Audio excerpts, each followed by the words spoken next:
Star Wars Outlaws has been out for a bit, so now seems like a good time to talk about the underworld of the Star Wars galaxy. Here is every major criminal syndicate in Star Wars.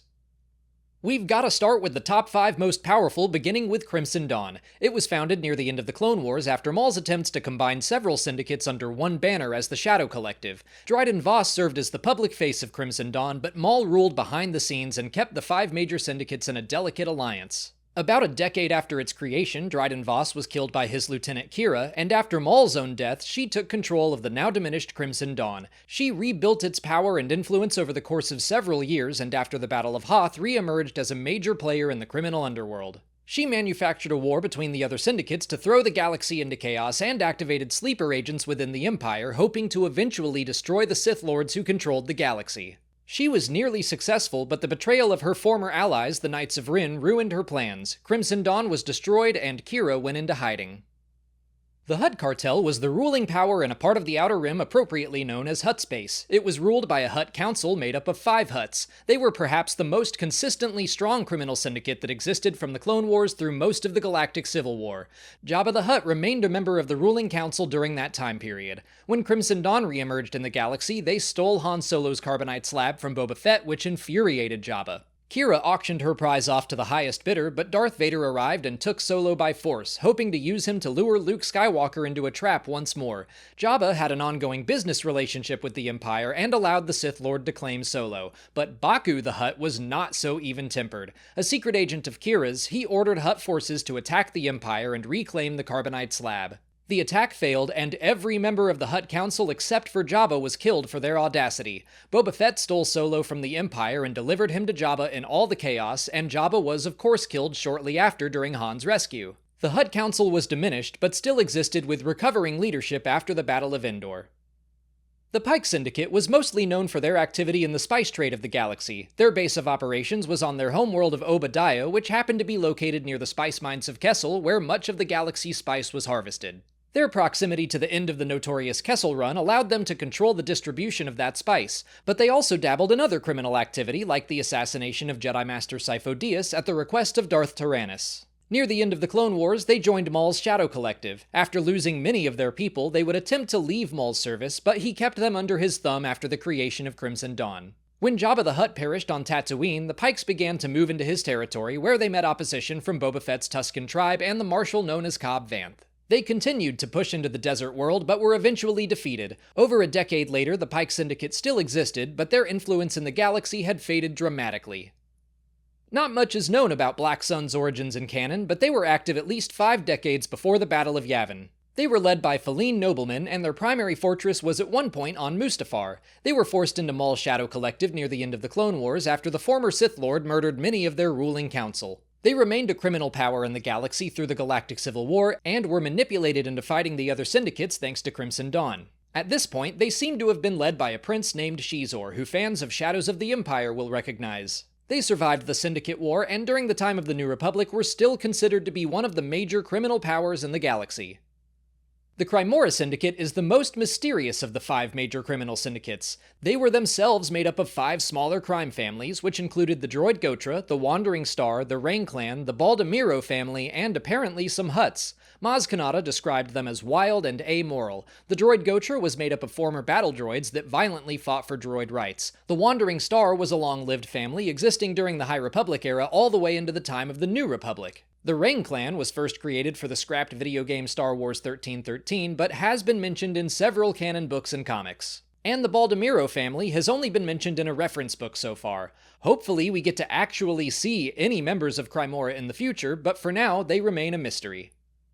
Now we're going to move away from the primary criminal powers of the galaxy and start talking about some of the lesser-known syndicates. Zerich Bash was created for the video game Star Wars Outlaws, although it was first mentioned in the Crimson Reign and Hidden Empire comics as they fought for more power during the Syndicate Wars orchestrated by Crimson Dawn. Their headquarters were on Cantonica in the casino city Canto Bight, where they were led by a man named Slero. While they weren't considered to be one of the largest or most well-known syndicates in the galaxy, they still had a reputation as one of the most lethal. Their goal was to make the other syndicates fear and respect Zerich Bash through their ruthlessness. The Asiga Clan is another criminal syndicate created for the video game Star Wars Outlaws, so they're new to the universe and to the criminal underworld. They're trying to seize more power in the galaxy from their seat of power on Kijimi, where they had a stake in every criminal aspect of the planet, including smuggling, extortion, and black market weapons. They were all Melido, insect-like beings that shared a hive mind of sorts. They had a strict code of honor that fought for the survival of the whole above all else. The Spice Runners of Kijimi also called Kijimi their home, as their name would imply. It's unclear when they were established, but we know that Zori Bliss in The Rise of Skywalker was at least the third generation of Bliss leadership, following in the footsteps of her grandmother and mother, Zara and Zeva. When Poe Dameron was 16 years old, he joined their ranks for a year and developed a relationship with Zori, but he realized a life of crime was not for him and betrayed the Spice Runners when they attempted to murder many of their rivals at a supposed peace summit. The gang survived for several more years, but was destroyed along with Kijimi as part of Emperor Palpatine's final order. The Hexian Brood was an Outer Rim syndicate that was made up of an impressive number of droid and cybernetically enhanced bounty hunters. We don't know when exactly they were established, but shortly after the rise of the Empire, an assassin named Sylar Saris took out several members of the Hexian Brood's leadership, earning him the name the Slayer of Ordo Eris. Ordo Eris was a space station built into an asteroid that served as the Brood's headquarters. 4 years later, they were led by Sork Tormo, who attempted to capture a Jedi in hiding named Cal Kestis, forcing him to fight in an arena. Cal escaped, but Tormo continued to send his bounty hunters after the young man for 5 more years and perhaps even more. They were present for the auction of Han Solo's carbonite slab and were active during the time of the New Republic as well. Sontul Pride was an up-and-coming criminal syndicate in the days following the Battle of Yavin. They gained enough attention from the underworld that some considered them to be an honorary 6th member of the major crime syndicates. Darth Vader seized a large sum of credits from the Pride, and the Empire continued to attack their forces, which diminished their influence in the galaxy, but they were still large enough to warrant an invitation to Crimson Dawn's auction of Han Solo after the Battle of Hoth. The Sixth Kin was a criminal organization that called Cantonica home, just like Zerich Bash, but they were located in the Workers' District, the poorer side of Canto Bight. Led by an arachnid-like alien named Win Delphus, the Sixth Kin preyed on the young and vulnerable citizens of Canto Bight, especially those that had gambling debts to pay off. The Unbroken Clan and Mourner's Wail were 2 criminal syndicates located on the planet Corellia that had a long rivalry with one another. Their relationship became more complicated when the heirs of each syndicate formed a Romeo and Juliet-style affair and had a child named Cadelia who had a chance to unite the 2 gangs. Cadelia became the target of assassination and was saved by the bounty hunter Nakano Lash, who protected the girl for years. Eventually, she was found and taken by Kira of Crimson Dawn, who hoped to teach Cadelia all the lessons she had learned in the criminal underworld. Both the Unbroken Clan and Mourner's Wail suffered heavy losses during the Syndicate War that Kira orchestrated. When Crimson Dawn was destroyed by the Empire, Kira left Cadelia with a large sum of credits, allowing her to have freedom and a life of her own if she so desired.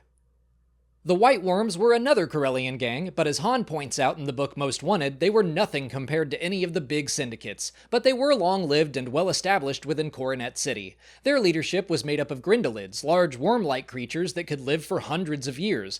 Lady Proxima, who ruled the worms during the reign of the Empire, was alive during the High Republic era and survived all the way to the emergence of the First Order. Grindelids were sensitive to sunlight, and so they gathered young orphans they called Scrum Rats into their group to do most of their dirty work above ground.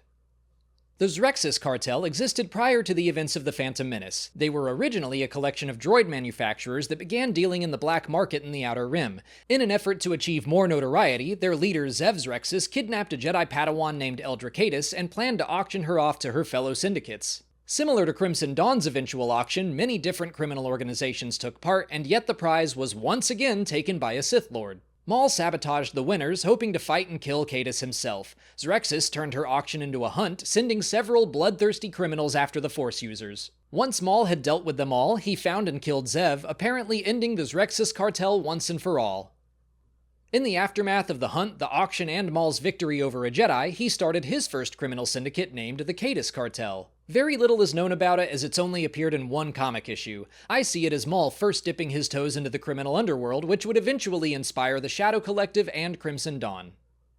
Papa Torin was the leader of an as-of-yet unnamed criminal organization, but whatever it was large enough to warrant an emissary of Crimson Dawn to visit him after the deaths of most of the Hut Council. A woman named Trinia falsely advised Papa Torin that the Empire was looking for a new criminal partner, sparking competition and violence between many of the syndicates. Before that whole mess, Lando Calrissian owed Papa Torin a large debt, which he worked off by acting as a thief. I debated putting this next group on the list, but they certainly had a reputation as criminals. The Cloud Riders were a group of marauders that specifically targeted the Empire and the criminal syndicates of the galaxy. They were a swoop gang led by Enfys Nest, who inherited the role from her mother. They had a ship called the Airy that they used to travel the galaxy to disrupt criminal efforts. Most famously, they thwarted the theft of a shipment of coaxium for Crimson Dawn and stole another shortly after with the help of Han Solo. They delivered the hyperfuel to Saw Gerrera, the rebel leader of the Partisans. The Xan Consortium was a big syndicate from Star Wars Legends. Little is known about it in canon, but it did exist during the Galactic Civil War and was a rival of Black Sun. Some of their agents became trapped behind the Iron Blockade shortly after the Battle of Endor, as seen in Star Wars Uprising. In Legends, their story was fleshed out mostly in the video game Empire at War and role-playing materials. Led by Tiber Xan, they had enough power and influence to rival the Rebellion and even the Empire. After the Battle of Endor, the Consortium found and raided the Emperor's vaults. The recent deaths of Jabba the Hutt and Prince Xizor allowed them to quickly fill that vacuum of power. We don't know all the details, but their forces wound up being defeated less than 7 years later. And while we're talking about Star Wars Legends, let's get into a couple more. The Exchange was a criminal syndicate from the Old Republic era, most prominently seen in Knights of the Old Republic MMO, and those surrounding books and comics. They were led by a mysterious figure who held the title Compeer. Their headquarters were said to be on Nar Shaddaa, but they had operations across the galaxy. Revan grievously damaged their base on the planet Terrace, and Meecher Surik weakened their hold on Nar Shaddaa 5 years later. The fallen Jedi Kreia predicted that the Exchange would continue to grow in power until the Hut Cartel decided to destroy it. Finally, let's talk about the Bando Gora. They were interesting because they were a dark side cult that operated as a criminal syndicate. They were originally a group of grave robbers turned assassin from the planet Kolma. They were feared across the Outer Rim, killing all who refused to convert to their cult. Even Jedi weren't immune to their methods. The fallen Jedi Kamari Vosa fell to the dark side and took control of the Bando Gora. They joined forces with other syndicates like Black Sun and the Hut Cartel to fight their enemies, even going so far as to attempt to assassinate Darth Plagueis. Darth Sidious eventually ordered their destruction, and Darth Tyrannus hired Jango Fett to complete the job. Kamari Vosa was killed shortly after the Battle of Naboo, and the Bando Gora were no more. That group has been mentioned in some kind of canon role-playing materials, and a character design that appeared in The Acolyte was inspired by the look of the Bando Gora from the Bounty Hunters video game. But those are all the criminal syndicates we're going to cover today. There are some other minor syndicates in Star Wars, but this should give you an idea of all the major organizations of the galaxy, and especially the ones important to Star Wars Outlaws. If you haven't already, please like this video, subscribe to the channel for all our Outlaws coverage, follow us on our socials, and consider checking out our Patreon page. As always, thanks for watching, and may the Force be with you.